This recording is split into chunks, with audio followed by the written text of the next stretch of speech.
ओम गणान्त्वा गणपति गंगय हवामहे प्रियणान्त्वा प्रियपति गंगय हवामहे निधिनान्त्वा निधिपति गंगय हवामहे वसो मम अहम जान गर्भधमा तुमजास गर्भधमा। गजानन भगवान के लिए 12 बार आप प्रणाम कीजिए। ओम प्रणम्य देवम शीर्षाम गौरी पुत्र विनायकम भक्त आवास स्मरित सत्यम पंचम लंबोदर षष्ठम विघटने सप्तमम दिगराजम धूम्रवृ तथाचनम नवम भालचंद्रम दशमम विनायकम एकादशम गणपतिम द्वादशम गजाननम द्वादश एतानि नामानि विद्या आरंभे विवाहे च प्रवेशे निर्गमे संग्रामे सद्वृत्तै विघ्नः न जायते। वक्रतुंड महाकाय सूर्ये कोटि समप्रभा निर्विघ्नं कुरु मे देव सर्वकार्येषु सर्वदा। विद्यार्थी लभते विद्या धनार्थी लभते धनम पुत्रार्थी लभते पुत्रान् मोक्षार्थी लभते गतिं जपति गणपति स्तोत्रम सर्वी मासम फलम लभे संवत्सरे सिद्धिं च लभते न अत्र संशया। अष्टेभ्यो ब्राह्मणेभ्यो च लिखित्वा समर्पयेत् तस्य विद्या भवे सर्वं गणेशस्य प्रसीदतः। हे गणेश भगवान आप प्रसन्न होइए। सर्वे देवेभ्यः आवाहयामि स्थापयामि च पूजयामि। माता गौरी का ध्यान कीजिए। गौरी पद्मा सची मेधा सावित्री विजया जया देवसेना स्वधा स्वाहा मातरो लोक मातरा हिरष्टि पुष्टि सदा तुष्टि स्थातम कुल देवता आदयु पूजन्ते षोडश मात्रेभ्यो नमो नमः। जयंती मंगला काली भद्रकाली कपालिनी दुर्गा क्षमा शिवा धात्री स्वाहा स्वधा नमो अस्तुते। जयम त्वम देवी चामुंडे जय भूतार्थ हारिणी जय सर्वते देवी कालदात्री नमो अस्तुते। ब्राह्मी माहेश्वरी च ऐश्वरी कौमारी वैष्णविका चामुंडा से वाराही लक्ष्मी पुरुष आकृति। ओम ऐं ह्रीं क्लीं चामुंडै विचे नमः। ओम गिलो क्लीं हूं जूं सा। ओम ऐं ह्रीं क्लीं चामुंडै विचे ज्वर हम सम लं संफट नमः। ओम त्र्यंबकम यजामहे सुगंधिं पुष्टिवर्धनम् उर्वारुकमिव वन्दनान् मृत्योर्मुख्यं मा अमृतात् शिवं शङ्करमीशानं द्वादशाधिकत्रिलोचनम् उमया सहितं देवं शम्भुवाय नमः। ब्रह्मणां शीर्षां निष्ठम् अष्टमे चतुर्मुखं प्रसन्नवदनं ध्यायेत् ब्रह्मणः ब्रह्मणः त्रियोदेव्यः नमो नमः। इस दौरे की आप यहाँ रहते लगे जी। अभी यहाँ पढ़ा है, अभी नहीं पढ़ा है, अभी तो केवल प्रार्थना करना है। इसके लिए पंचामृत से स्नान कराओ। अभी मूर्तियों पर ओम पया पृथिव्यां पया पयोधा औषधीषु पया दिव्य अंतरिक्षे पयस्वती प्रदेशा संतुमयं दुग्धम निवेदयामि। दधि आकार से जिष्णु बाजिनो सर्वमुखी दधि समर्पयामि। गोघृत समुत्पन्नम सर्वसंतोषकारकम घृतम तुभ्यं मे समर्पयामि। मधु से अरे और लगाओ, इसी में सब कुछ पड़ा हुआ है। और यदि सर्व वनस्पति सर्व और दीनता से मधु समर्पयामि। अब मिष्ठान एक रसूसम उत्पन्नो हम मिष्ठानम समर्पयामि। कांडा दुर्वा परिवेश में ये छोड़ दो। अब थोड़ा जल दे दो। पान है भाई। गंगा सिंधु सरस्वती यमुना नर्मदा भागीरथी अस्मिन् जले सन्निधिं कुरु। धूपदी धूप दीप गंध द्वारा द्वादशाम नित्य पुष्टाम कलीशणी ईश्वरी सर्वभूतानां तामी हो भवे श्रियम। चंद्रमा मनसो जाता चक्षो सूर्य आजायता श्रोत्रार्ध वायु प्राश्य मुखात अग्नि आजायता तिलकम पूजा नाम विश्वानि देव नीचे नहीं ऐसे ऊपर करते सप्तदुर्तानि पराशो यद्वज्रम तन्न आशो हिरण्यगर्भः समवर्ताग्रा भूतस्य जात पत्रेक आसीत् सदाधार पृथ्वीं धाम तेमां कस्मै देवाय हरिषा विधेमः। अब चावल ले लो बाएं हाथ में उल्टे वाले में और एक एक दूध दाना इसी में छोड़ते हैं सिंहासन में। मैं एक तरफ से सबका नाम लेकर पूजन करूंगा। चलिए छोड़िए। ओम ओमकार बिंदुम संयुक्तम नित्यम ध्यायन्ति योगिना कामादम मोक्षम चैव। ये हाथ है जो बोलिए। ओमकार बिंदु संयुक्तम नित्यम ध्यायन्ति योगिना कामादम मोक्षम चैव। ओमकाराय नमो नमः। केशवम पुंडरीकाक्षम माधवम मधुसूदनम रुक्मिणी सहितं देवम केशवाय नमो नमः। शिवम शंकरम ईशानम द्वादशार्ध त्रिलोचनम उमया सहितं देवम केशवाय नमः। ब्रह्मणां शीर्षामिष्टम अष्टमे चतुर्मुखम प्रसन्नवदनं ध्यायेता ब्रह्मणसद् ब्रह्मण नमः। पृथ्वी त्वया धृता लोके विष्णु नाभि अनाधृतां क्षमायुक्तां धरणीं च पृथ्व्यामि नमाम्यहं। सहस्राशीर्षा पुरुषः सहस्राक्ष सहस्रपातु सा पुनीभं सर्वथा स्मृत्वा अत्यतिष्ठ दशांगुलम। 9 ग्रहों का ध्यान कीजिए सूर्य से लेकर के राहु तक। आपको केवल चावल छोड़ने हैं, बोलने का काम मेरा है। ओम सूर्य का ध्यान कीजिए।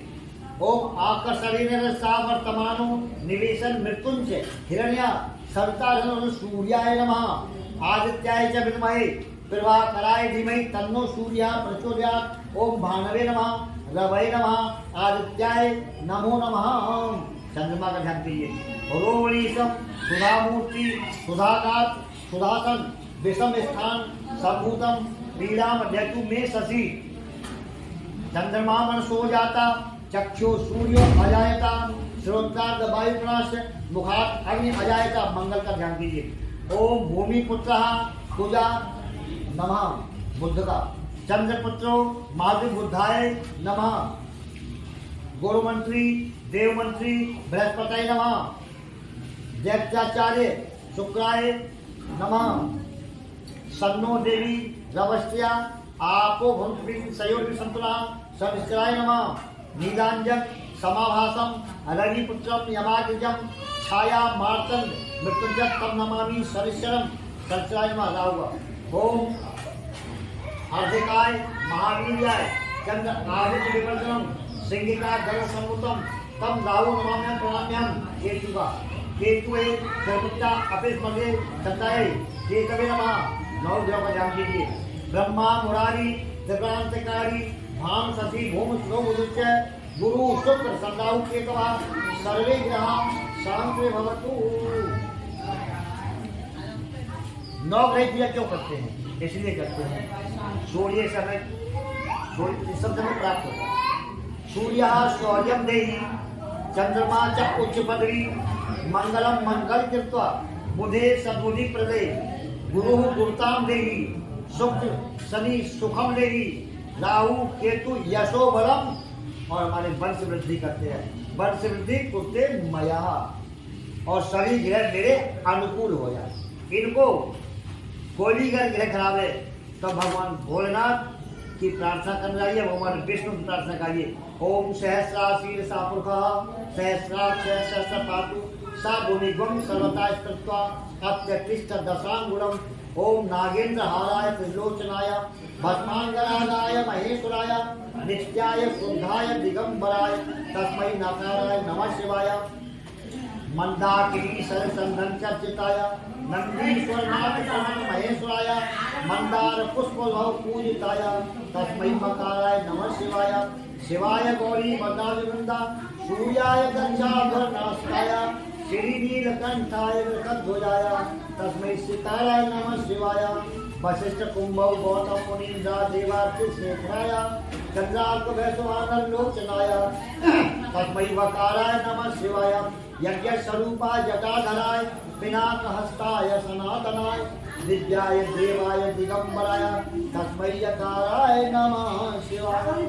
ओम नमः शिवाय ओम नमः शिवाय ओम नमः शिवाय ओम नमः शिवाय। ओम नमः शिवाय। कलश में छोड़िए। कलशस्य मुखे विष्णु कंठै रुद्र समाश्रिता मूले ईशतर्मा वृक्षो सतोषपेक्षिता ऋग्वेद यजुर्वेद सामवेद अंग समस्त सप्तदीते वसुंधरा। ओम कलशे विपन्नाय नमः। देव दानव संवादे वृक्षो ईशतो महो दधौ सर्वमतु कलशम समाश्रिता अमृतो कलशम उत्पन्नो अस्मि मया प्रतिष्ठा। कलश तो 5 दिन चावल इसमें खोल रहेगा क्या कोई मतलब कलश तो 5 दिन आपने ग्रंथि बंधन हुआ है इसका अर्थ है जो ये करें आपको फल मिल जाएगा। आप करेंगे उनको फल मिलेगा। चावल लगा दो। ओम विश्वानि देव सवितर्वणि पराशु योगम पद्म आशु। इसमें थोड़ा पंचामृत का उपयोग।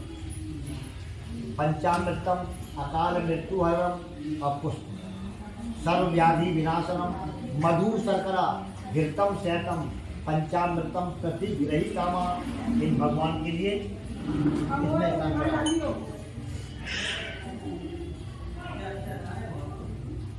इसमें उसके बाद इसमें शुद्ध जल में स्नान करा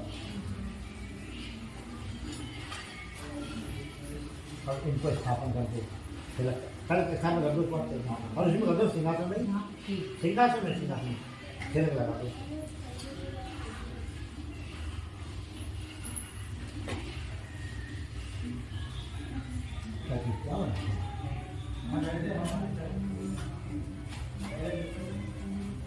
इस पंचामृत को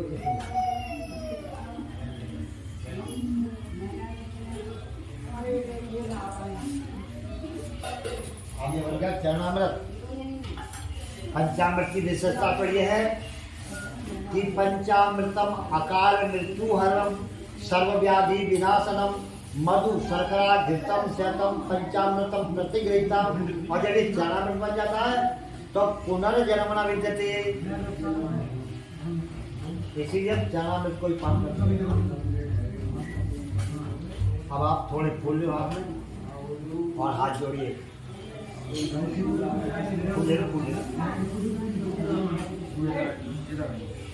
भगवान से प्रार्थना कीजिए, हे नारायण हमारी इस आवास में सदैव मांगलिक कार्य होते हैं।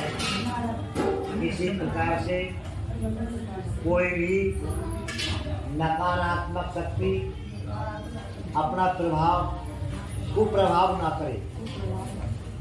सदैव हमारा सबका परिवार आनंदमय रहे। ओम तुम्हारी देवा पुरुषा पुराण त्वम अस्य विश्व श्री परम विधानम वेतासि वेद्यम च परम च धाम त्वया ततं विश्वम अनंत रूपम गजाननं भूतनादि सेवितं कपित्थजम्बू पंचाभक्षणम् उमा सुतम शोक विनाश कारकम नमामि विघ्नेश्वर पाद पंकजम। चावल लौट चक्खू तो छोड़ दो, इसमें चावल ले लो बाएं हाथ में। सब भगवान सिंहासन चावल ले लो बाएं हाथ में।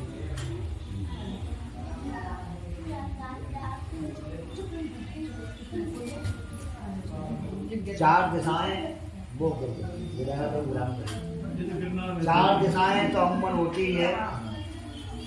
हमारे शास्त्र में 10 दिशाओं का वर्णन है और 10 दिशाओं के 10 दिक्पाल भी यानी उनके स्वामी हैं। तो हम पूरब से शुरू करेंगे। ये पूरब है, थोड़ी चावल लेकर पहले पूरब में छोड़िए। इस तरह से छोड़ा सर। ओम प्राच्याम रतु माम एंड ये है कवच। अब कवच है आग्नेय देवता अग्निकोण में, दक्षिणों अवतु वाराही दक्षिण धर्म में उंगली पे, निवृत्त्याम खडग धारणी, प्रतीच्याम वायुरक्षे, वायव्याम मृगवाहिनी, उदीच्वा पातु कौमारी रक्षे, ईशान्याम शूल धारणी, ऊर्ध्व रक्षति ब्रह्मणि, च अधो रक्षति वैष्णवी। अभी 17 को एवं 10 से चामुंडाय सब्बाहना जयामि च अग्रता पृष्ठता भावे दक्षिणे संपराजितः ओम सर्वे दिशि मम आवासम रक्षाम रक्षाम गुरुकुल नमः। हमारे इस आवास की दसों दिशाओं से रक्षा हो तथा यदि इसमें कोई नकारात्मक शक्ति प्रवेशित है तो या तो शांत बैठी रहे अथवा यहाँ से निष्कासित हो जाए। क्या बोल लो? गिरह भूता पिशाच यक्ष गंधर्व राक्षसा ब्रह्म राक्षस बेताला कूसमांडा भैरव आदया नशयंती व्याधाए सर्वे लूता विस्फोटकादा स्थामरम जंगम चा एकदम मयः। माता से यही प्रार्थना कीजिए, हे माता हमारे आवास सब तरफ से सुरक्षित रहे, इसी प्रकार हमारा परिवार भी सब तरफ से सुरक्षित रहे और हम आपकी शरण में हैं। तो शरणागत दीनार्थ परित्राण परायणे सर्वस्यार्थ हरे देवी नारायणी नमोस्तुते सर्व बाधा विनिर्मुक्तो धनम धान्यम सुतामृता मनुष्यो मति प्रसादिना भविष्यति न अपसंशया सर्व बाधा प्रशमनम त्रिलोकस्य अखिलेश्वरी एवमेव त्वा भक्त्या में तस्मद्वै आदि विनाशनम। यदि हमारा कोई अरे दुश्मन शत्रु हमारी तरफ को देख रहा है तो वे स्वतः ही शांत हो जाए। ओम देव शांति अंतरिक्ष शांति पृथ्वी शांति आकाश शांति औषधया शांति वनस्पत्या शांति विश्वदेव शांति ब्रह्म शांति सर्वभौम शांति शांति एवं शांति सामः शांत एवं शांति शांति सुशांति भवतु। चावल छोड़ दीजिए।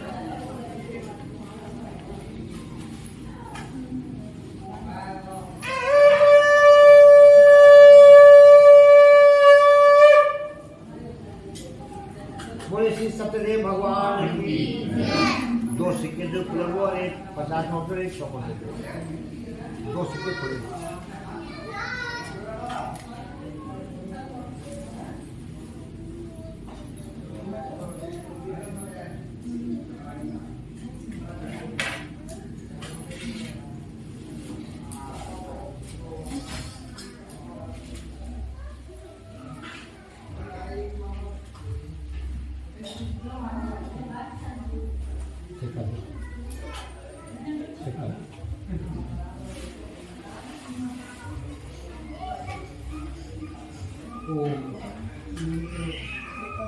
पाँच छह सेकंड नहीं जाना चाहिए पूरा।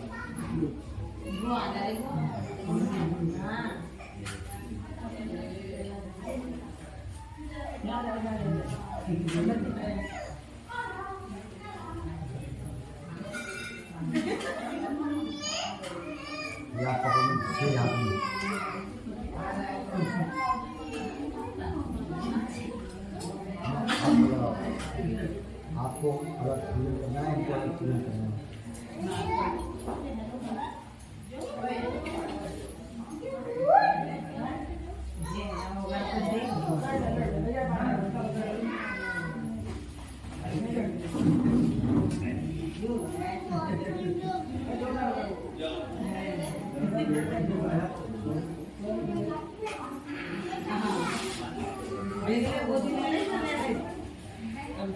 विद्या मासाएं बराबर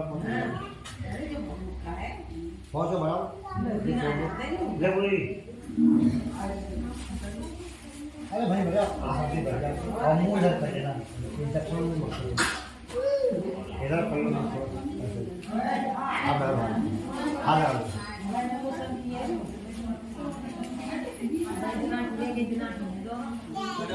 जल्दी बैठ जाओ। क्या करना है? हाथ लगा ले हाथ से, हाथ लगा इधर ही मुड़ा हुआ छोड़। ओम हरिओम हरिओम हरिओम तत्सत तत्सत तत्सत विष्णु विष्णु विष्णु पुराण पुरुषोत्तम अध्यात्मने श्री श्वेत बरह कल्पे वैवस्वत मंत्रे अष्टाविंशतम योगे कलयुगे कल्पसंचय भूलोके जम्बू द्वीपे भरतखंडे आर्यवर्त अंतर्गते ब्रह्मावर्त देशे गंगा यमुना क्षेत्रे वेदो सकल फल प्राप्त करना से यथा गोत्र से अपने गोत्र का उच्चारण कर दीजिए। अमुक अमुकदा नाम ने दाम्पत्य रक्षार्थे यथा नामने दाम्पत्य रक्षार्थे गौरी गणेश आदीनि सर्वदेवता हितार्थे यथा श्रद्धा मनसा वाचा कर्म संकल्पम अहम संकल्प करे। और से लेकर भगवान वाली दरबार में अब ध्यान रखो। अब भैया अब सब यानी तिलक वाले आ जाओ मेरे पास। रख दिया सीधा अब आ जाता है।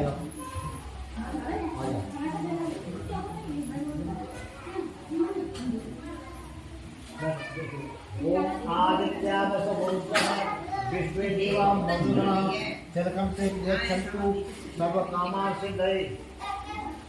आप बेटा जल्दी आओ ना भाई। आ जाओ जल्दी आ जाओ। बेटी का लगो। ले और मांस का फटा। माता ध्यान करके मांस का बना कर हां हां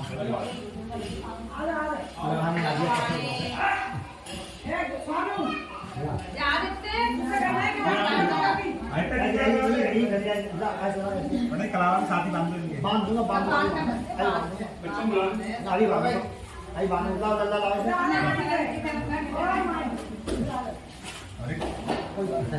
आ जल्दी बेटा बोलो हो गया काम तो हो गया चलो बन जा जाते ना जाए लोगों ने ना जाए ओपन आओ ना लगा दिया आ जा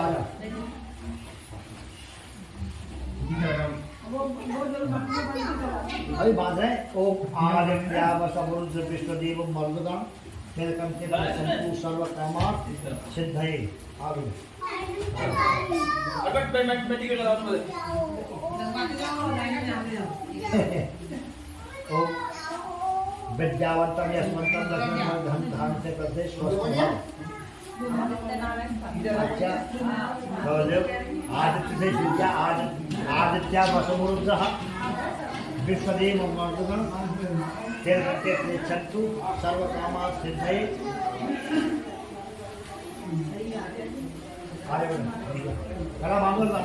सर्वप्रथम हम सब उनके नाम का गुणगान करेंगे। तो भजमन नारायण नारायण नारायण श्रीमन नारायण नारायण नारायण लक्ष्मी नारायण नारायण नारायण केशव नारायण नारायण नारायण वज्री नारायण नारायण नारायण मंगल भवन अमंगलहारी जबहु सो दशरथ अजित बिहारी दीन दयालो बिरद संभारी हरहु नाथ मम संकट भारी ये बर मांगहु कृपा निकेता हृदय बसौ श्री अनुज समेता। समझ में आंसू तो अपने कलाओ में बसा कला बांधो सब उनके बांधो बोलावा आशुतोष तुम औधर दानी आरती हारो दीनी जग जानी बोली सत्यनारायण भगवान की जय। एक जना उठ करके बांध देगा सब बांध देगा कोई देर लग गई। अब भैया भैया 8 घंटा जाए कला बांधा कथा आगे इतना देर हो जाएगी ना तो मैं बांध कर सकता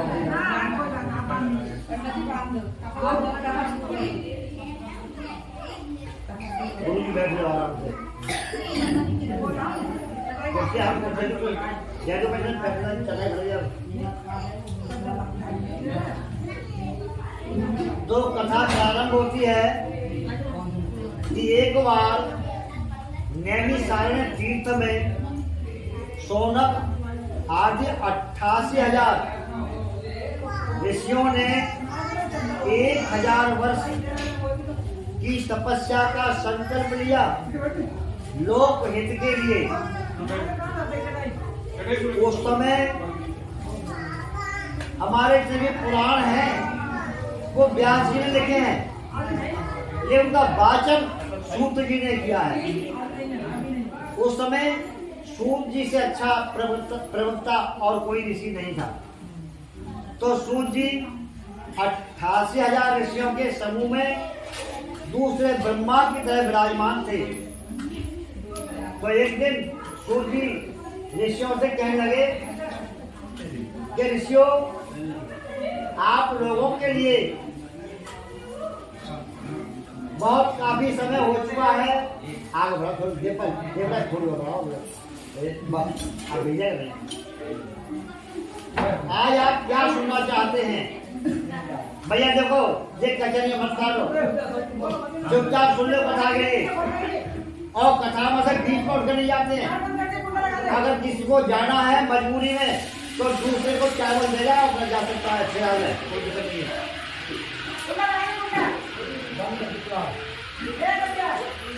तो ऋषिगण कहने लगे, हे सूत जी महाराज, आप हमें नित्य प्रति शास्त्र और पुराणों की कथाएं सुनाते हैं। आज हम आपसे उस विषय में जानना चाहते हैं जिससे कि मानव कल्याण हो। क्योंकि 84 लाख योनियों में मानव योनि ही सबसे ज्यादा कष्ट में है और बाकी सभी योनियां बड़े आनंद में रहती है। तो एक तो आप ये बताओ, मानव कष्ट में क्यों रहता है? दूसरा कि मानव के इन कष्टों का कोई छोटे से छोटा जप हो, व्रत हो, तप हो, दान हो, पूजा पाठ हो, अनुष्ठान हो, ताकि उसका उद्धार हो सके और उसके कष्टों का निवारण हो सके। तो सूत जी कहते, ऋषियों, आपने ये तो बहुत ही अच्छा प्रश्न किया है, तो सुनिए।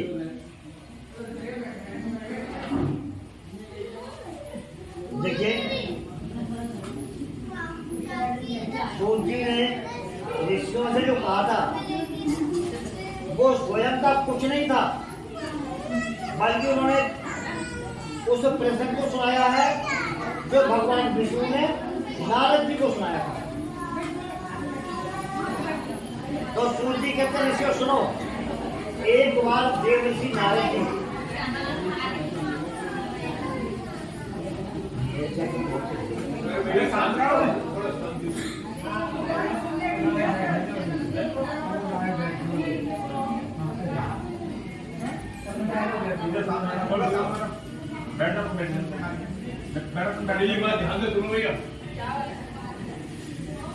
मुझे कुछ नहीं, मैं तो जल्दी कथा क्या चल जाऊंगा। आप लोगों का नुकसान, मेरे कोई नुकसान नहीं है। जब आप सुनिए आप ध्यान से, इसमें आपका कोई कल्याण ही होगा। तो सूत जी कहते हैं, ऋषियों, एक बार देवर्षि नारद जी भगवान विष्णु के क्षीर सागर धाम पहुंचे और अनेक प्रकार से उनकी स्तुति की आराधना की कि त्वमादि देवा पुरुषा पुराण त्वम अस्मि विश्वस्य परम निधानम वेदासि वेद्यम च परम च धाम त्वया ततं विश्वम अनंत रूपम त्वमेव माता च पिता त्वमेव बंधु च सखा त्वमेव विद्या द्रविणं त्वमेव सर्वं मम देव देव। जब भगवान नारायण जागृत हुए, उन्होंने अपने सम्मुख खड़े हुए नारद जी को देखा तो कहने लगे, बस योगीराज, आप यहाँ किस लिए आए हैं? आप अपने मनोरथ के लिए स्पष्ट कहिए। नारद जी क्या लगे, हे दीनबंधु भगवान दीननाथ, आपकी तो असीम माया और असीम कृपा है। जबकि हमारे हिंदू समाज में रोजाना आरती होती है पूजा के बाद, तो उसमें आता है कि तुम पूर्ण परमात्मा तुम अंतरयामी स्वामी तुम अंतरयामी पार ब्रह्म परमेश्वर तुम सबके स्वामी ओम जय जगदीश हरे। आप तो अंतर्यामी हैं, घर घर की बात को जानने वाले हैं, फिर भी आप एक लौकिक मर्यादा के दृष्टि से आप मुझसे पूछते हैं कि यहाँ किस लिए आए हो? तो मेरे आने का कारण सुनिए महाराज। तीनों लोकों और 14 भुवनों में मैं स्वतंत्र और स्वच्छंद रूप से विचरण करता हुआ एक बार मृत्यु लोक में जा पहुंचा। वहां पर मैंने मानव योनि के लिए बहुत कष्ट में पाया, तो उनके कष्टों के निवारण हेतु दयालुता के गुण के कारण मैं आपके पास आया हूँ। यदि उन मानवों का कोई कष्ट किसी छोटे से छोटे उपाय से दूर हो सके तो हे प्रभु आप बता दीजिए। भगवान कहने लगे, नारद, वास्तव में संत तो इसीलिए ही हमारे पृथ्वी पर आते हैं, परोपकार करने के लिए, दूसरों का कल्याण करने के लिए। तो आप में संत वाले सभी लक्षण विद्यमान हैं। संतों का लक्षण वैसे बहुत कुछ बताया, मैं केवल एक उस पर आपका प्रयास डालूंगा कि बूंद यदाध सहे गिर जैसे, खल के बचन संत सह जैसे। राम सिया राम जय जय राम, राम सिया राम जय जय राम। जैसे कि आसमान से जो बूंद गिरती है बड़े वेग के साथ, और उसके वेग के लिए पर्वत सहन करता है, उसकी चोट के लिए पर्वत सहन कर लेता है, ऐसे ही खल के वचन, खल कहते हैं दुष्ट के लिए। खल मानी मूर्ख नहीं है, खल मानी दुष्ट है। तो दुष्ट का जो वचन है वो संत लोग सहज में ही सहन कर लेते हैं, उनसे लौटे कुछ नहीं करते हैं वो। जाओ भाई तुम्हारा कल्याण हो, यही आशीर्वाद भी देते हैं। तो सुनिए, देखिए, देवर्षि नारद तीनों लोकों में, 14 भुवनों में और सभी युगों में मेरा ही पूजन होता चला आया है, और हो रहा है और होगा भी। मैं ही शिव हूं, मैं ही ब्रह्म हूं और मैं ही विष्णु हूं। सारे संसार में चर अचर स्थल जंगम जो भी है, मैं सब में विद्यमान ही हूं। तो जो भगवान विष्णु का कलयुग में सत्यनारायण के रूप में पूजन करेगा, उसके सभी मनोरथ पूर्ण होंगे और उसके लिए किसी भी प्रकार का कोई कष्ट न हो। कष्टों के लिए तो मेरे नाम का संकीर्तन ही पर्याप्त है। ऐसे समाप्त कर देता है जैसे कि एक बहुत बड़े रुई के ढेर के लिए अग्नि की छोटी सी चिंगारी जला देती है। मनुष्य में, पापी में पाप करने की इतनी सामर्थ्य नहीं है जितनी क्षमता और सामर्थ्य मेरे नाम के संकीर्तन में है। और नाम बहुत छोटा सा, राम कृष्ण, बहुत बड़ा भी नहीं है। तो हरे रामा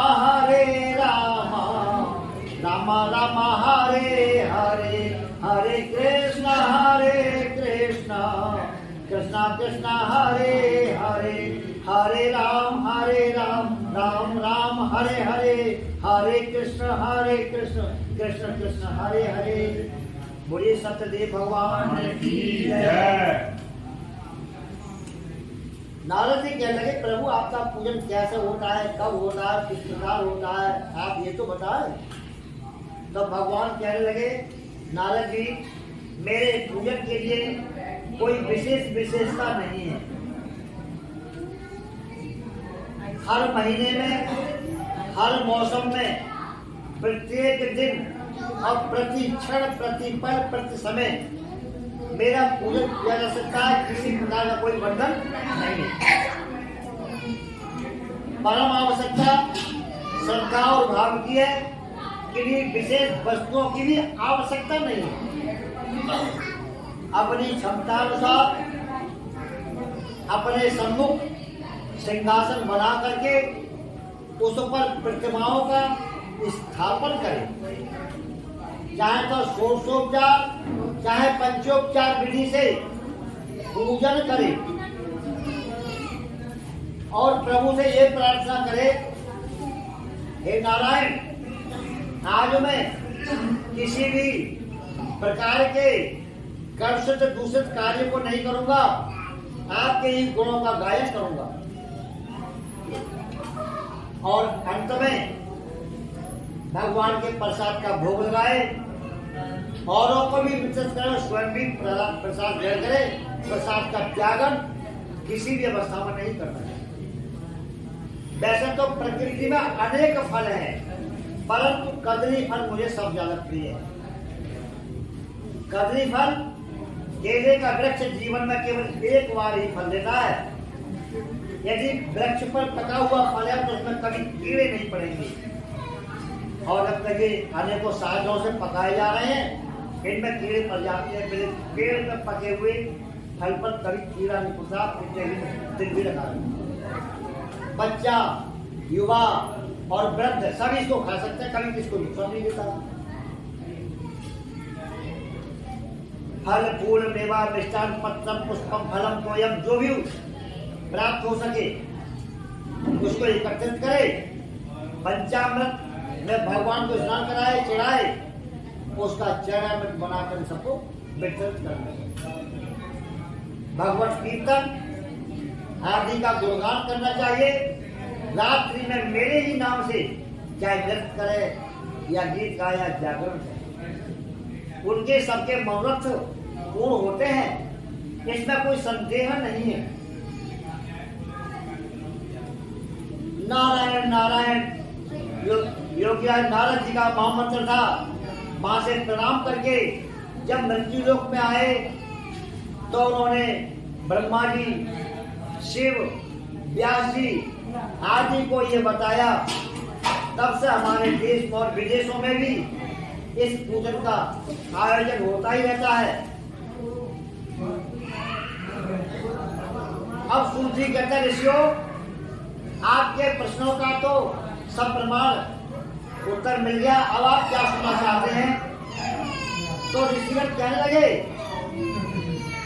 कहे नाथ, अब हम उस विषय के लिए जानना चाहते हैं जिसका कि भूमंडल पर इस पूजन के लिए किस किसने किया है, और जिन्होंने किया है उनके लिए क्या किस फल की प्राप्ति हुई है, यदि उनका पुनर्जन्म हुआ है तो वे कौन कौन बने हैं।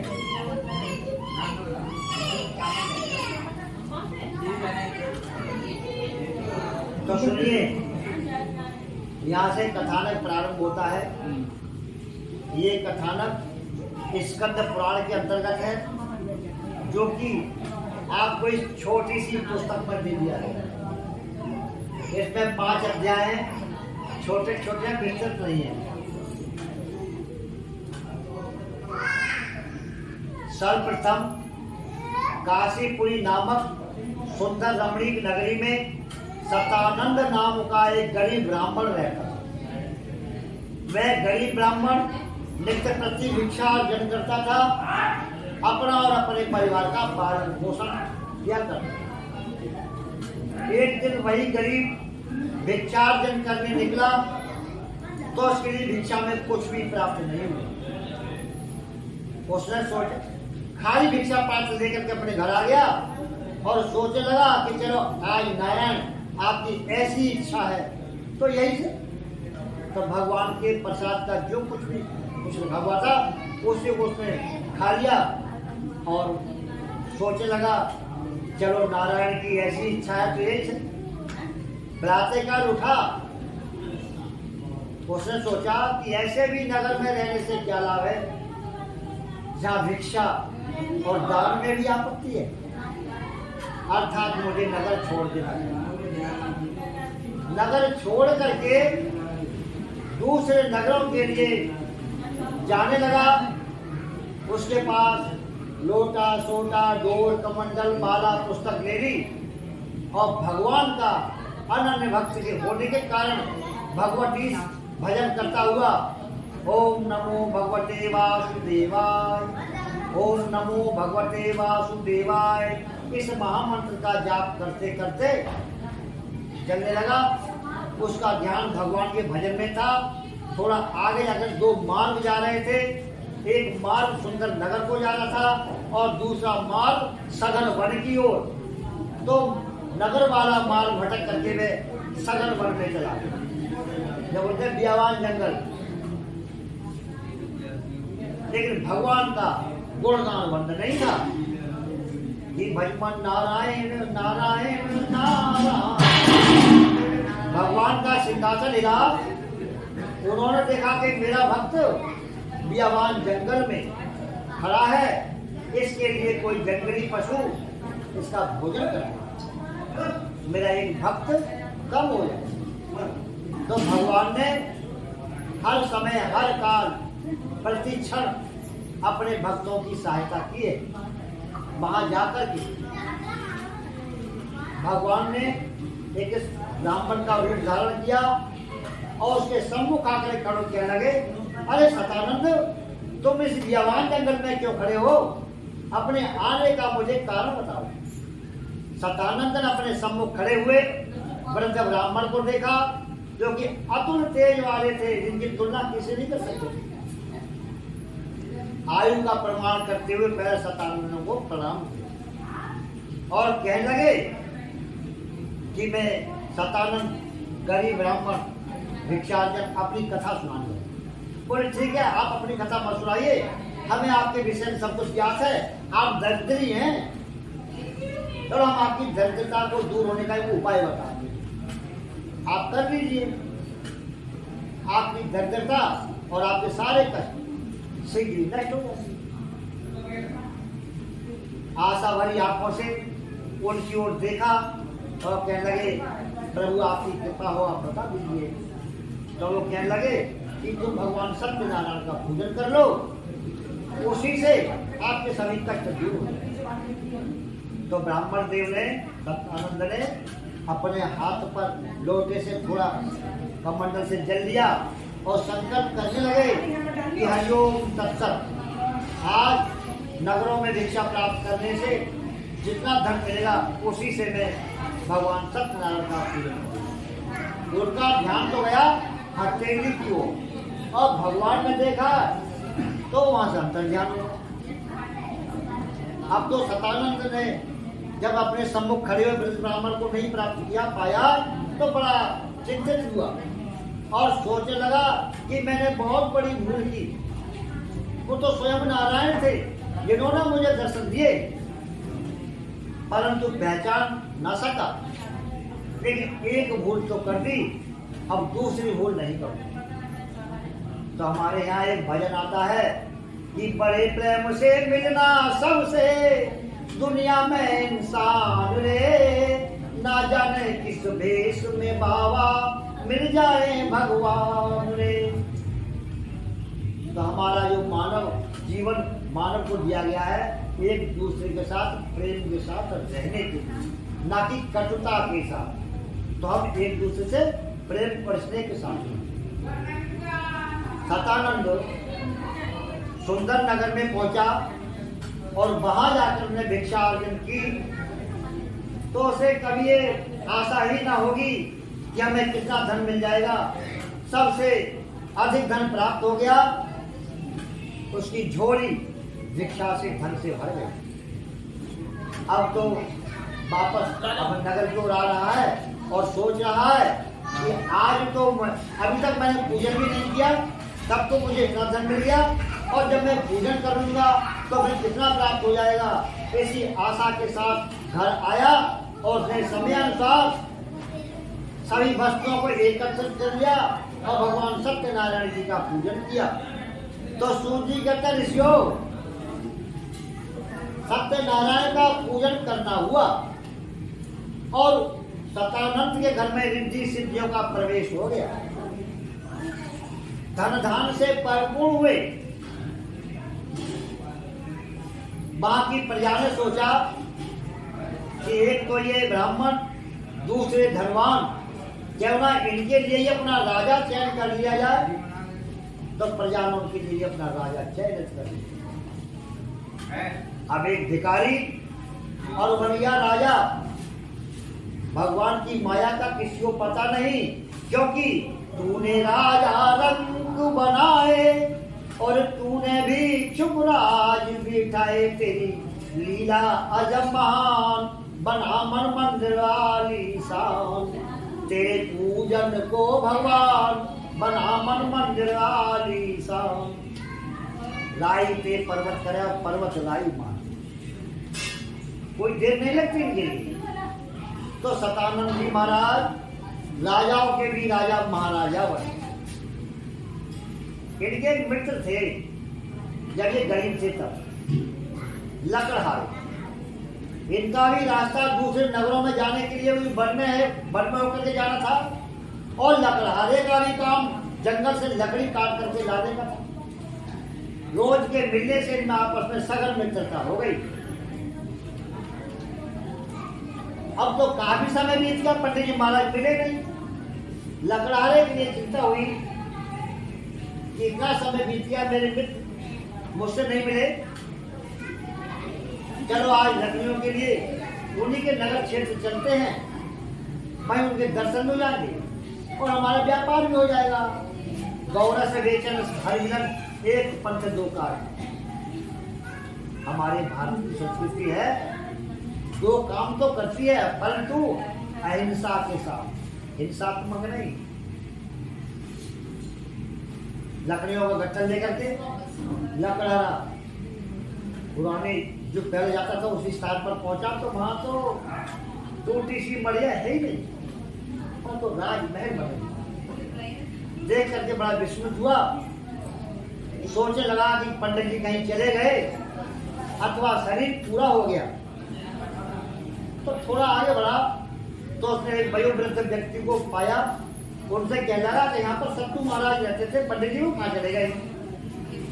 जब धन नहीं होता तो होते सत्तू, परसी परसा परसरा, ये सब धन की माया है। तो वयोवृद्ध कहने लगा, अरे क्या कह रहे सत्तू? अरे वो है सतानंद जी महाराज। बोले है राजा भी नहीं महाराज? बोले हाँ, ये तुम जो देख रहे हो उन्हीं का तो महल है। अब तो और ज्यादा चिंतित हुआ, आश्चर्यचकित विस्मितता से उनके पास जाने के लिए डेवल हुआ और लखनऊ गट्ठर बाहर रख करके सीधा चला गया। सतानंद देखा मेरा मित्र आया हुआ है। तो जैसे सुदामा और कृष्ण ने आपस में मित्र भाव से एक दूसरे का आलिंगन किया, उसी प्रकार सतानंद ने उस लकड़हारे को अपने हृदय से लगा, अपने पास बिठाला और कहने लगे, मित्र आप बहुत दिनों में आए। बोले ये बात छोड़िए, क्योंकि आप तो धनवान हो गए, राजा बन गए, आपने मुझे छोड़ दिया। मैंने तो आपको फिर भी नहीं छोड़ा, मैं आपके पास आया हूं, आपने बताया भी नहीं। अब ये बताओ तुम राजा कैसे बने? तो सतानंद महाराज का राज्य का सिंहासन के साथ साथ भगवान का भी सिंहासन वही बना लिया था उन्होंने। जब राज कार्यों से थोड़ा फ्री होते थे तो भगवान की आराधना पूजा में लग जाते थे। राजाओं को तो अनेक काम होते हैं। बोले तुम इनकी ओर देखिए, ये सत्यनारायण भगवान है। तुमने इनके कलावा ना बांधा, निभर गया कलावा। बोले नहीं, मैंने इनका पूजन किया इसीलिए मैं महाराज बन गया। और मित्र तुम भी इनका पूजन करो, तुम भी धनवान बन जाओगे, राजा बन जाओगे। जब ये सुना तो पूजन का सारा विधान सतानंद जी महाराज से पूछ करके जब वह नगर में लकड़ी बेचने के लिए निकला तो उस दिन उसके लिए लकड़ियों का कई गुना दाम मिल गया।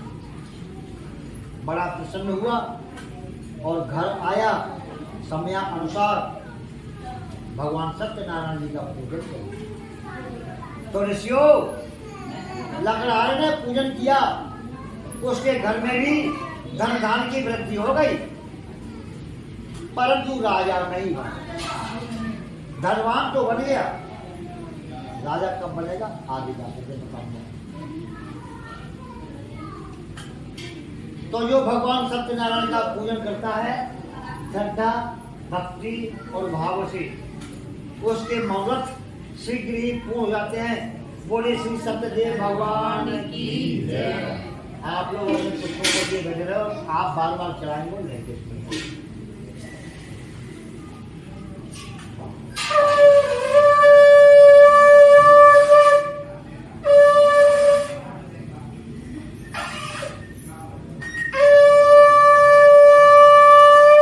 तो इस सत्य कथा के 2 सोपान विश्राम लेते हैं। तीसरा सोपान प्रारंभ होता है। इसमें एक राजा उल्का मुख की कहानी है और एक साधु नामक वैश्य की कहानी है। राजा और साधु दोनों ही संतान से विहीन थे, संतान थे, भौतिक संपन्नता से परिपूर्ण थे। तो सूर्य जी से ऋषिगण कहने लगे, महाराज ये बताओ, क्या आज तक भगवान के जो पुजारी हुए हैं, भक्त हुए हैं, तो सब दीन दुखी गरीब हुए, कोई राजा महाराज धनवान नहीं हुआ है क्या? उन्होंने भगवान का पूजन नहीं किया है क्या? तो वो नहीं, ऐसी बात नहीं है। भगवान का पूजन तो राजा महाराजाओं ने किया है और धनवानों ने किया है। फिर दोनों धनवानों का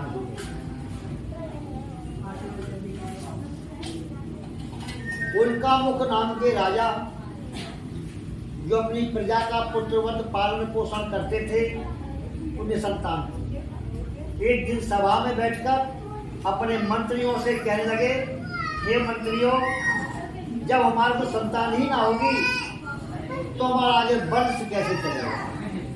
इस राजकाज का क्या होगा? कौन सा उत्तरदायी होगा? मंत्रीगण कहने लगे, महाराज इस विषय से हमारा क्या अर्थ है? ये हमारा कोई प्रयोजन नहीं इससे। इसको तो आपके कुल गुरु या राज पुरोहित बता सकते हैं, आप उन्हीं के पास जाइए, वही इसका कोई ना कोई समाधान होता है।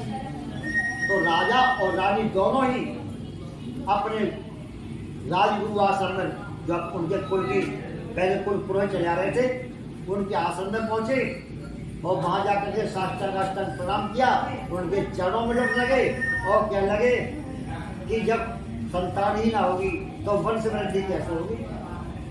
उन्होंने अपनी योग दृष्टि से देखा, कहने लगे, राजन आपको तो 7 जन्म संतान का सुख नहीं है, एक जन्म की जो बात क्या?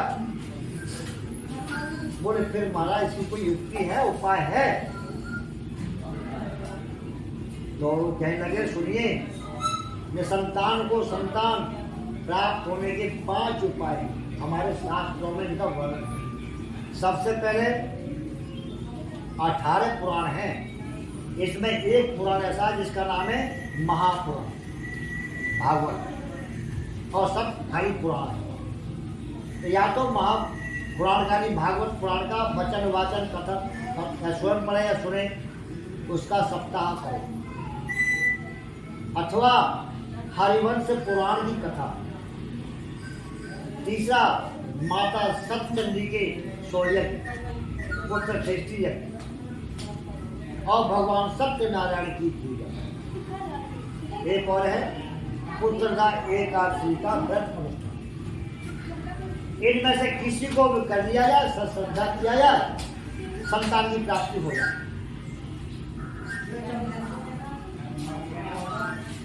तो तुम कोई भी एक उपाय करिए, तो भगवान सत्यनारायण की सबसे आसान, सरल और कम खर्ची है। उन्होंने इसका निश्चय कर लिया। राजा ने और रानी ने सश्रद्धा सभक्ति भगवान सत्यनारायण का पूजन किया, उनकी कृपा से उनको संतान की प्राप्ति हो गई।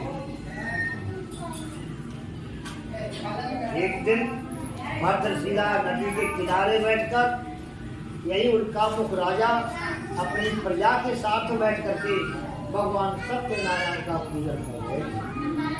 उसी समय व्यापार में प्रवीण साधु नामक एक वैश्य व्यापार हेतु उस समय के संसाधनों के हिसाब से एक नाव में थोड़ा सा धन भर करके दूसरे नगर की ओर जा रहा था व्यापार करने के लिए। उसने राजा को बैठा हुआ देखा तो उसने अपनी नाव को नदी किनारे ठहरा दिया और स्वयं जाकर के बैठे। उसने संपूर्ण कथा को सुन लिया, बार बार नाम आया सत्यनारायण भगवान, सत्यदेव भगवान। अंत में प्रसाद का भोग लगा, सबको वितरित हुआ, तो उसको भी एक प्रसाद का दौरा प्राप्त हुआ। जैसे उसने प्रसाद ग्रहण किया वैसे ही भगवान ने सद्बुद्धि दी और साधु राजा से पूछने लगा कि महाराज आप किसका पूजन कर रहे थे और क्यों कर रहे थे? राजा कहने लगा भैया साधु, ये अतुल तेज वाले तीनों लोकों के स्वामी मेरे इष्ट देव भगवान विष्णु, जो सनातन रीति से सत्यनारायण भगवान के नाम से जाने जाते हैं, निसंतान था, इनका पूजन करने से मुझे संतान की प्राप्ति हुई। तब से मैं इनका अनन्य भक्त नित्य प्रति इनका पूजन करता हूँ। साधु सोचने लगा कि मैंने भी बहुत से उपाय कर लिए, परंतु संतान की प्राप्ति नहीं हुई, क्यों ना इनसे इनका विधान पूछ लिया जाए, एक उपाय ये भी है। तो राजा से साधु ने व्रत का सारा विधान पूछा और उसने प्रतिज्ञा की कि जब मेरे कोई संतान हो जाएगी तब मैं भी इस व्रत का अनुष्ठान अवश्य करूंगा। साधु व्यापार क्रियाओं से निवृत्त होकर के अपने घर आया तो संतान देने वाले इस व्रत पूजन के विषय में उसने अपनी कमलमुखी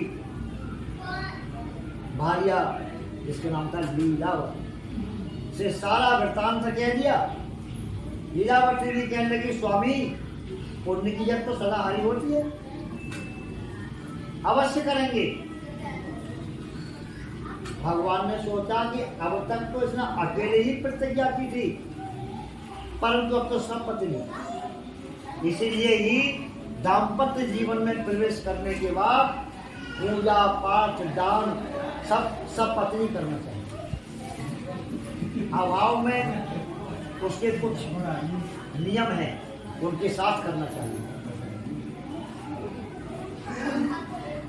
अब तो संतान देना ही देना है, तो भगवान की योग माया से लीलावती ने अपने पद संयोग संसर्ग से गर्भ धारण कर लिया और 10वें महीने में उसने सुंदर कन्या रत्न को जन्म दिया। कन्या चंद्रमा सजल सुंदर कलाधारी थी, इसलिए उसका नामकरण कलावती कर दिया।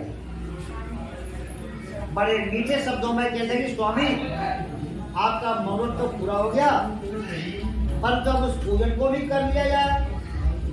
तो साधु कहने लगा अरे देवी अभी तो कन्या का जन्म हुआ है, अब इसका विवाह होगा तब कर लेंगे, कोई हम भूले थोड़े ही हैं।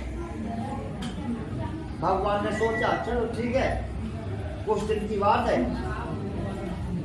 चंद्रमा की तरह वो दिन दूनी बढ़ने लगी। थोड़े ही समय में कन्या विवाह की योग्य हुई। उस समय के रीति रिवाज प्रथानुसार उसने अपने कुल पुरोहित और नाई को बुलाया और कहा कि हमारे कन्या के अनुरूप सगोत्री कोई वैश्य पुत्र के लिए ले आइए। आज्ञा पाकर दोनों तुरंत रतनसारपुरी नामक नगरी में पहुंचे और वहां से एक सुंदर वैश्य पुत्र को ले आए और कहने लगे महाराज यही वैश्य पुत्र आपकी कन्या के सुयोग्य है। अच्छा दिन, अच्छी लगन, अच्छी मुहूर्त देख करके साधु ने अपनी कन्या का विवाह उस वैश्य पुत्र के साथ कर लिया। परंतु जो प्रतिज्ञा थी उससे बहिर्मुख हो गया।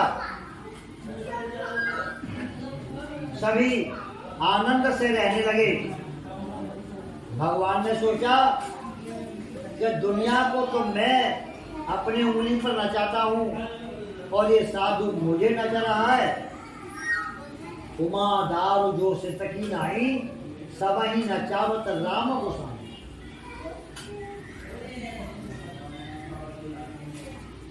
जा साधु तुझको दारू दुख की प्राप्ति होगी, ऐसा श्राप दे दिया। सांप का लगना हुआ है, साधु घर में कल जो धन धान था वह चोरों ने चुरा लिया और घर में झगड़ा शुरू हुआ।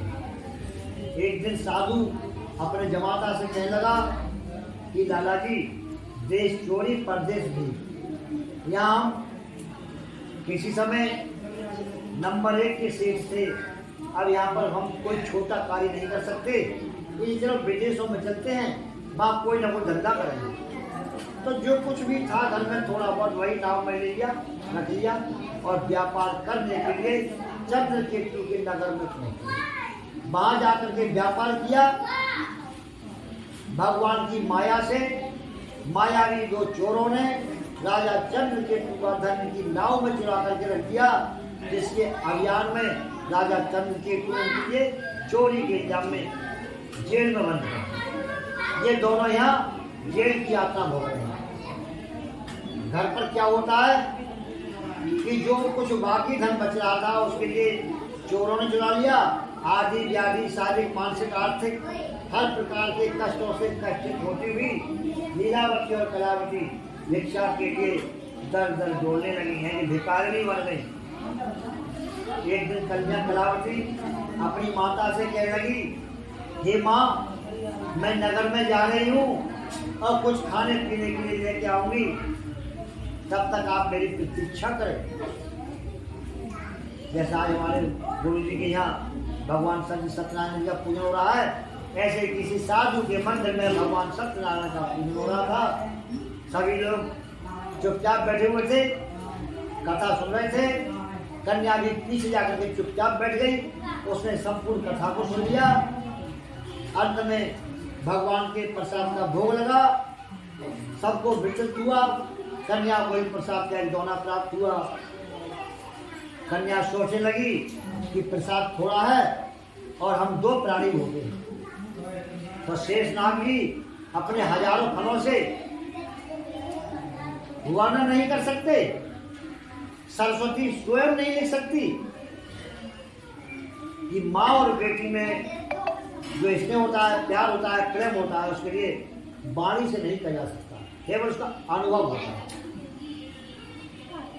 प्रसाद लेकर के बेटी माँ के पास पहुंची, कहने लगी, माँ, ये भगवान सत्यनारायण का प्रसाद है, लो तुम भी ग्रहण करो, मैं भी ग्रहण करूँ। जैसे ही दोनों भगवान सत्यनारायण का प्रसाद ग्रहण किया, वैसे उनको सब वृद्धि हुई। और माँ कह रही, बेटी, भगवान सत्यनारायण की पूजन के लिए तो आपके पिताजी भी वचनबद्ध हैं, परंतु आज तक किया नहीं है। हम इसीलिए ही तो दुखी हैं। हो सकता है, संभव है कि हम इसीलिए दुखी हैं, और हम तो साल में वो जान नारायण के साल में। हे नारायण, हमारे पास ना धूप है, ना दीप है, ना फल है, ना मिष्ठान है। मानसिक पूजा प्रारंभ कर दी। ओम नमो भगवते वासुदेवाय, ओम नमो भगवते वासुदेवाय, ओम नमो भगवते वासुदेवाय, ओम नमो भगवते वासुदेवाय, ओम नमो भगवते वासुदेवाय। जैसे भगवान शिव का पंचाक्षरी मंत्र ओम नमः शिवाय, ऐसे ही भगवान का द्वादशाक्षर मंत्र ओम नमः शिवाय, वो ओम नमो भगवते वासुदेवाय। इस मंत्र का जाप प्रारंभ हुआ। रात्रि के 3 पहर बीत गए, 4था पहर प्रारंभ हुआ। भगवान का सिंहासन हुआ। तभी भगवान ने अपने उसी चतुर्भुजी रूप से उन दोनों देवियों के पास आकर के दर्शन दिया। कहने लगे, देवियों, आपने रात में पुकारा, क्या कष्ट है? दोनों देवियों ने दर्शन किए, चकित हो गई। कहने लगे, प्रभु, ये तो अच्छा हुआ आपने हमें दर्शन दिए, परंतु हमें तो कष्ट ही कष्ट है। आज ठीक 12 वर्ष हो गए, हमें अपने पतियों को दर्शन नहीं हुए हैं, और धनहीन भी है, रहने को भी जगह नहीं है। आप तो सब कुछ जानने वाले हैं, जानते हो।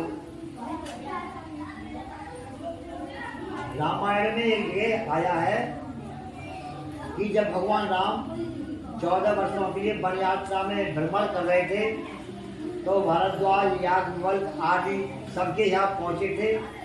तो उनके शिष्य थे सुतीक्ष्ण नाम के मुनि। वो उनको रास्ता बताते थे भगवान राम के लिए भगवान राम कहते थे अब हम इसके बाद कहाँ जाएंगे, इसके बाद कहाँ जाएंगे, तो उनको टेढ़ी मेढ़ी रास्ता बता देते थे।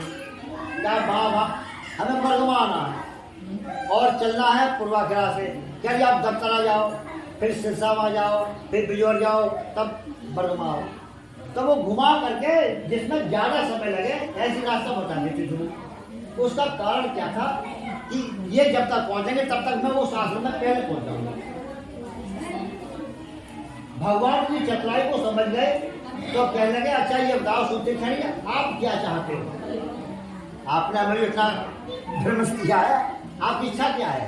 तो कहता तुम्हें नीक लागे रघुराई, नहीं मांगा क्या मैं ये दे दूं, तुम्हें जो अच्छा लगे वही हमें दे दीजिए।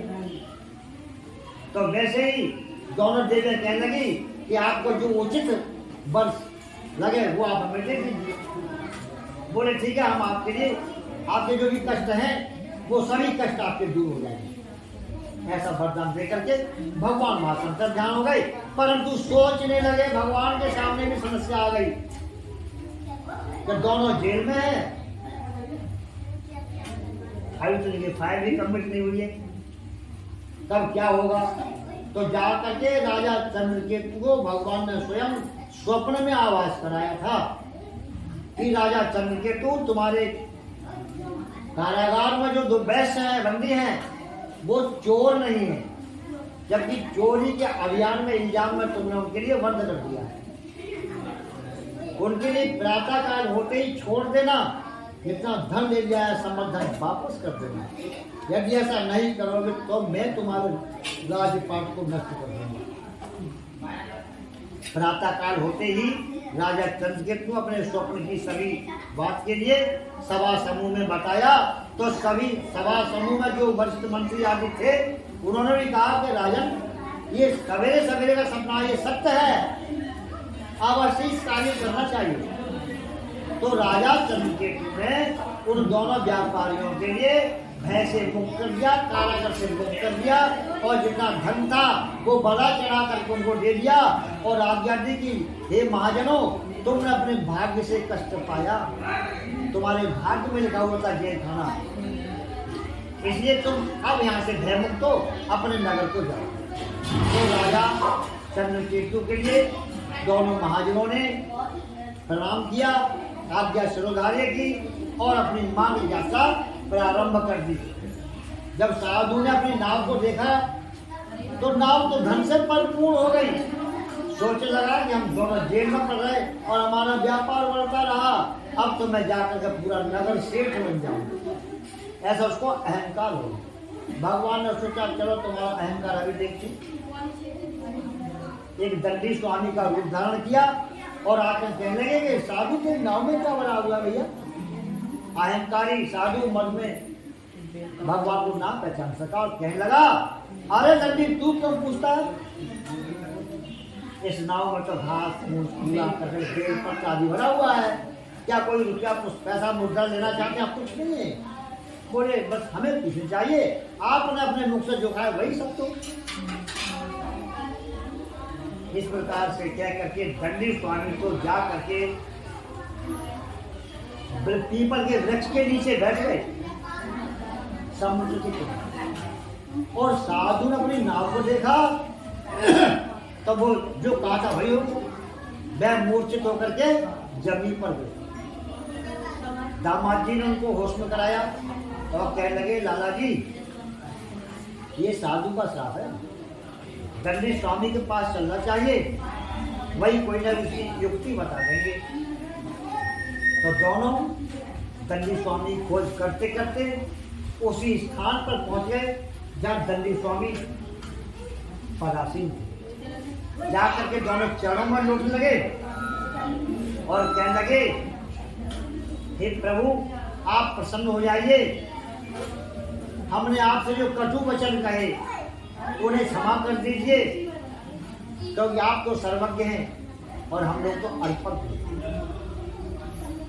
भगवान का नाम है दयालु, दया सिंधु, दया की सागर। उन्होंने उनको क्षमा कर दी और कहने लगे कि जाओ महाजनों तुम हमारी पूजा से विमुख हो चुके हो, जाकर भगवान सत्यनारायण की पूजा कर लेना और तुम्हारी नाक पूरे ढंग से बन जाए।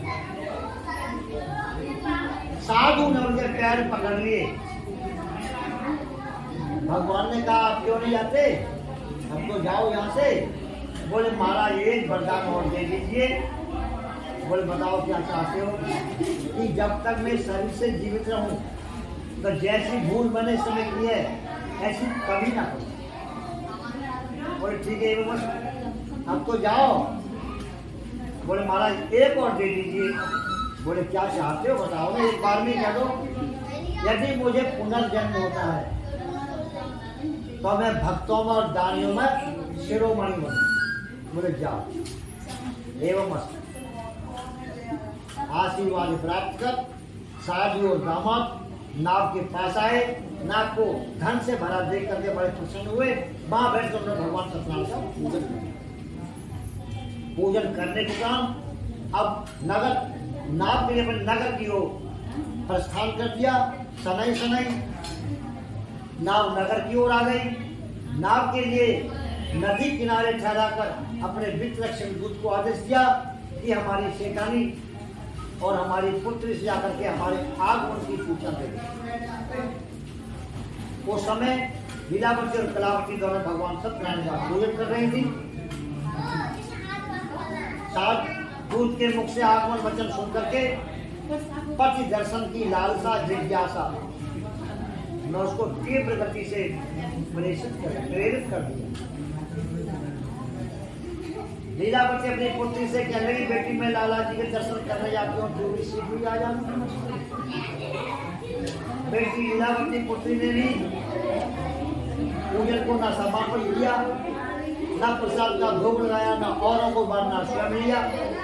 सारा कार्य अपूर्ण छोड़ करके मैं भी नदी के किनारे अपने पति दर्शन के लिए चली गई। इस कारण से उसको अपने पति के दर्शन प्राप्त नहीं हुआ। रोटी विलकती चीखते अपने पिता के पास पहुंची, कहने लगी स्वामी जब मेरे ही पति संसार मरे तो मेरा ही क्या होगा। साधु ने भगवान से प्रार्थना की कि मुझसे मेरे परिवार से कोई भूल हो गई है, कोई अपराध हो गया है, तब क्षमा याचना करते हैं, मैं फिर से इच्छानुसार आपका पूजन करूंगा। आकाश भगवान ने उनकी प्रार्थना को स्वीकार कर लिया और आकाशवाणी से हे साधु तेरी कन्या पूजन की अवज्ञा करके प्रसाद को छोड़कर जाइए, इसलिए इसका पति अदृश्य हुआ। सारा कार्य पूर्ण करके जब पुनः वापस आएगी तब अपने पति के दर्शन को प्राप्त करेगी। आकाशवाणी के शब्दों को सुनकर के कन्या ने अविलंब सारा कार्य कर लिया। जब वह पुनः वापस आई तो उसने भी अपने पति के दर्शन को प्राप्त किया।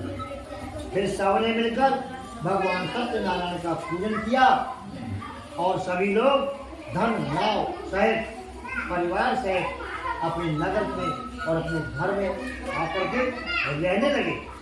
तो सूर्य कितना ऋषियों अब तो ये साधु नित्य प्रति भगवान का अनन्य भक्त बन करके भगवान की पूजा अर्चना आराधना उपासना करने लगा।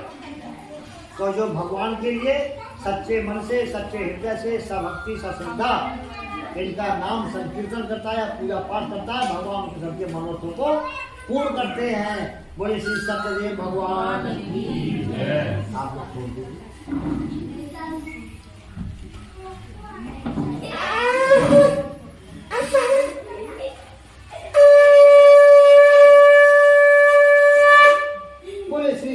स्वामी की जय। तो भजमन नारायण नारायण नारायण श्रीमन नारायण नारायण नारायण लक्ष्मी नारायण नारायण नारायण दीन दयालु जग संभारी हरहु नाथ मम संकट भारी मंगल भवन मंगल हारी नमो दशरथ अजिर बिहारी। बोलिए श्री रामचंद्र भगवान की जय। श्री सत्यनारायण भगवान की जय। सूर्य क्या लगे ऋषि और कुछ सुनना चाहते हो? तो ऋषिगण कहने लगे महाराज ये लगता है आप सुनाते ही हैं। एक छोटा सा अध्याय और 5वां। द्वंगज जो नाम का राजा था, राजा जितेंद्रिय सत्यवादी, प्रजा का पुत्रवत पालन पोषण किया करता है। एक दिन उसके मन में शिकार खेलने के लिए आया, तो उसने अपनी सेना को सजाकर अपने अस्त्र और शस्त्रों को लेकर अपने घोड़े पे बैठ करके बियावान जंगल में चला गया। उसने दिन भर सारे दिन हिंसक पशुओं का वध किया। राजा प्यास से व्याकुल हुआ और थक गया। जल के लिए इधर उधर भटकने लगा, तो उसने आकाश मार्ग की ओर देखा कि पक्षी उड़ रहे हैं। उसने निश्चय कर लिया कि यहाँ पर कोई ना कोई नदी सरोवर अवश्य होगा। राजा ने अपना घोड़ा उसी दिशा को बढ़ा दिया, और जब उस स्थान पर पहुंचा तो उसने सुंदर सरोवर को देखा। राजा घोड़े से उतरा, उसने स्वयं जल पिया, स्नान किया, घोड़े को भी जल पिलाया और स्नान करा। सरोवर के किनारे एक बरगद का सघन वृक्ष खड़ा हुआ था। राजा कुछ विश्राम करने के लिए वृक्ष के नीचे बैठ गया। उसके लिए निद्रा देवी ने झकझोर दिया, अर्थात राजा की निद्रा आ गई और वहां सो गए। समीप में ग्वालवाल भगवान सत्यनारायण का पूजन कर रहे थे। राजा अभिमान से ना तो उनके पास ही गया, ना भगवान को नमस्कार किया। ग्वालों ने देखा कि राजा आया हुआ है, एक तो राजा फिर अतिथि, फिर प्रसाद में किसी को छोड़ते नहीं है, तो भगवान के प्रसाद का भोग लगाकर और एक प्रसाद का दोना राजा के पास लेकर आए, लौट करके स्वयं बांट करके खाने लगे। सूर्य जी कहता ऋषियों, उस राजा ने उस प्रसाद को ठुकरा दिया था, जिसके कारण उसका राजपाट ही नष्ट हो गया। तब उसने सोचा कि मैंने तो सदैव पुण्य कार्य किए हैं, राजपाट क्यों नष्ट हुआ है। उसको भी आकाशवाणी ने आवाज कराया कि राजा, तूने भगवान का प्रसाद त्यागा है, इसलिए तेरा ये राज नष्ट हुआ।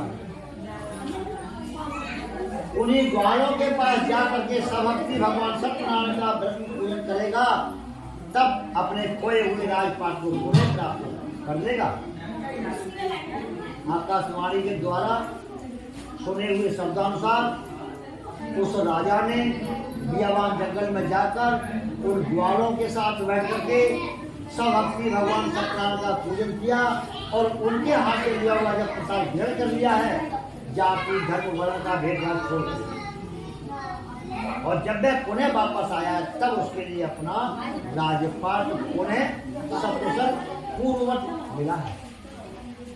तो सूर्य जी कहते ऋषियों, इस कथा में जो 5 पात्र आए हैं, सबसे पहले सत्यानंद, जो अगले जन्म में जाकर के सुदामा जी बने, कृष्ण भगवान से मित्रता कर उनके अनन्य भक्त बन करके परम पद और मुक्ति को प्राप्त। दूसरा जो लकड़हारा था, अब बना राजा। त्रेता युग में भगवान राम, लक्ष्मण और माता सीता 14 वर्षों में किए वन यात्रा में निकले, तो निषाद राज के रूप में इसे 14 साल तक उनकी सेवा की। तो ये बना था भीड़ों का राजा निषाद। तीसरे उल्कामुख नाम के राजा, ये दशरथ जी बने। भगवान राम जैसे 4 सदस्य पुत्रों को प्राप्त किया और रंगनाथ की पूजा कर मुक्त। चौथे महाराज साधु, ये मोरध्वज बने। भगवान श्री कृष्ण अर्जुन के द्वारा परीक्षा लेने पर मोरक ध्वज अपने परीक्षा में उत्तीर्ण हुए। हमारे भारत में अनेकों राजा महाराजा दानी हुए हैं, लेकिन दो दानी श्रेष्ठ हुए हैं। हरिश्चंद्र और चौहान बहुत छोटे से दानी हुए हैं। हरिश्चंद्र बहुत छोटे दानी हुए हैं, महादानी सुनो। कर्ण भी छोटा दानी है। और क्या दधीची, क्योंकि जिन्होंने अपनी हड्डियां दे करके संसार की रक्षा की, देवताओं की रक्षा की, उन हड्डियों से तो वृत्रासुर मारा गया था। वज्र मना, जो वज्र आज भी इंद्र के पास है। और दूसरे मोरक ध्वज, एक चिड़िया घोंसले में बैठी है और चिड़िया का बच्चा घोंसले में बैठा हुआ है। आप उस बच्चे की अपनी उंगली करिए इस तरह से, तो आपके लिए चिड़िया पंख मार देगी। अगर आपने उसका बच्चा पकड़ा है तो चिड़िया आप पर आक्रमण कर देगी। और मोरक ध्वज ने अपने बच्चे के लिए, और वो अपने हाथों से और बिना रोए हुए खरों से आरे से चीर करके भगवान हरि के केहरी का दान कर होने का। ये क्या दान कम है? राज्यपाट धन स्वयं को दान करने वाले अनेक दानी हुए हैं।